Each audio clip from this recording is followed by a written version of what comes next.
Institute for Development of Economics and Finance atau INDEF menilai Permendak 36 tahun 2023 Junto 3 2024 tentang pengaturan impor harus lebih jelas ditujukan untuk industri dan komoditas mana agar tidak merugikan keseluruhan industri dalam negeri.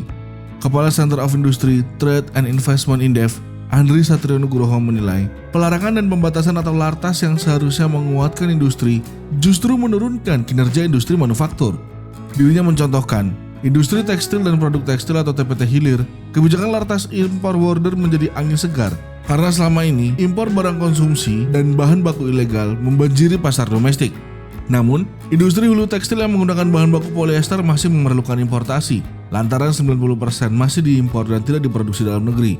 Dengan adanya lartas ini justru membuat investor sulit untuk masuk ke dalam negeri karena kalau berbicara elektronik, mereka pasti harus terhubung dengan beberapa faktor produksi di luar negeri, kata Andri saat dihubungi Rabu 17 April 2024. Contoh lainnya, pada industri elektronik, mayoritas bahan baku kompresor yang digunakan oleh industri belum tersedia di dalam negeri, sehingga diperlukan impor bahan baku untuk memenuhi kebutuhan nasional. Menurutnya, produsen elektronik memiliki global value chain yang kuat dan tidak dapat diperoleh atau dikembangkan di satu negara saja, sehingga tetap harus memasok barang dari pabrikan komponennya di luar negeri. Andri menekankan kondisi tersebut tidak dapat serta-merta diselesaikan dengan substitusi impor produk lokal ataupun investasi pengembangan pohon industri komponen elektronik.